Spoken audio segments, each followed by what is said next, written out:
என்னடா ஸ்கிரிப்ட் ரெடியா? என்னது இந்த டாக்டர்ஸ் இவ்வளவு சம்பாதிக்கிறாங்களா? இது தெரியாம போச்சே. பேசாம நானும் ஆயிரவா? அன்னைக்கு இருந்த மைக்கேல் ஜாக்சனும் சரி, இன்னைக்கு இருக்க சமந்தாவும் சரி, most of the popular celebrities இதை சூஸ் பண்றாங்க. இதுதான் பிளாஸ்டிக் சர்ஜரி. ஒரு பிளாஸ்டிக் சர்ஜன் எவ்வளவு சம்பாதிப்பாங்க தெரியுமா? அண்ட் ஒரு பிளாஸ்டிக் சர்ஜன் ஆகிறது எவ்வளவு டிஃபிகல்ட் பத்தினா தெரியுமா?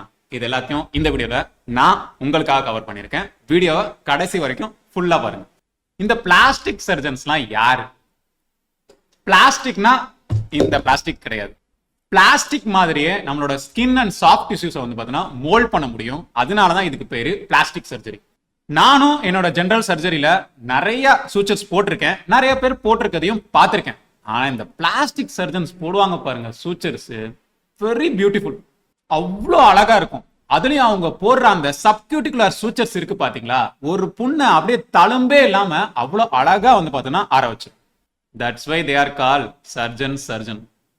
இப்போ இந்த பிளாஸ்டிக் சர்ஜன் ஆகிறதுக்கு எத்தனை வருஷம் ஆகும்? யூஜி படிச்சு, எம்பிபிஎஸ் முடிச்சு, பிஜி நீட் பிஜிக்காக 1 இயர் ப்ரிப்பேர் பண்ணி, அப்புறம் எம்எஸ், அப்புறம் நீட் எஸ்எஸ், அப்புறம் எம்சிஹெச், டோட்டலா ஒரு 16-17 வருஷம் ஆயிடும். இது ஒரு ரூட். இன்னொரு ஷார்ட்கட் என்ன அப்படின்னா, பிடிஎஸ் முடிச்சதுக்கு அப்புறம் எம்டிஎஸ்ல ஓரோ மேக்ஸிலோ ஃபேசியல் சர்ஜரி வந்து பார்த்தீங்கன்னா பண்ணலாம். ஸோ இவங்க வந்து only limited to the face, சின்னதா காட்டுறது, கண்ணை அழகா காட்டுறது, ஸோ இந்த மாதிரியான காஸ்மெட்டிக் சர்ஜரிஸ் மட்டும் வந்து பார்த்தீங்கன்னா பண்ணுவாங்க. ஆனா இவங்க பிளாஸ்டிக் சர்ஜன்ஸ் கிடையாது, இவங்க காஸ்மெட்டிக் சர்ஜன்ஸ்.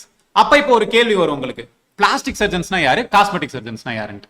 இந்த பிளாஸ்டிக் சர்ஜன்ஸ் அப்படிங்கிறவங்க அத்தியாவசியமா பண்ண வேண்டிய சர்ஜரிஸ், ஃபார் எக்ஸாம்பிள் சில்ட்ரன்ஸ் வந்து கிளெஃப்ட் பேலட் இருக்கும், கிளெஃப்ட் லிப் இருக்கும், அப்புறம் இந்த பர்ன்ஸ் கேசஸ், ஸோ இங்க தேவையான சர்ஜரிஸும் வந்து பார்த்தீங்கன்னா பண்ணுவாங்க.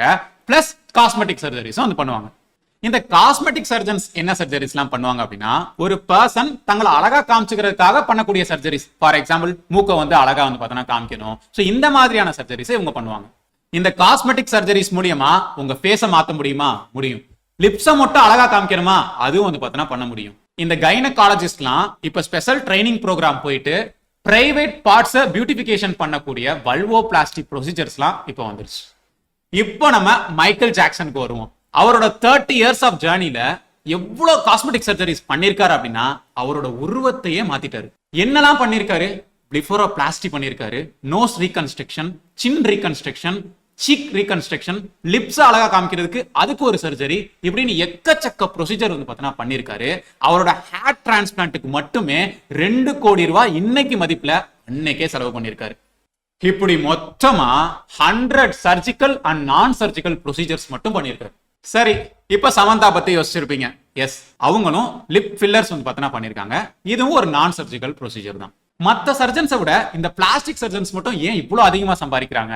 ஏன்னா இவங்களோட பேஷன்ஸ் எல்லாருமே பெரிய பெரிய செலிபிரிட்டிஸா இருக்கனால அவங்க பே அதிகமாகவும் இருக்கு, இவங்களோட ஏர்னிங்ஸும் அதிகமா இருக்கு. இப்போ இந்த பிளாஸ்டிக் சர்ஜன்ஸ் எவ்வளவு சம்பாதிக்கிறாங்க? யூஎஸ் மாதிரி கண்ட்ரீஸ்ல இந்த பிளாஸ்டிக் சர்ஜரி அப்படிங்கிறது ரொம்ப அட்வான்ஸ்டா இருக்கனால அங்க இருக்கக்கூடிய plastic surgeons 5 crores per year சம்பாதிக்கிறாங்க.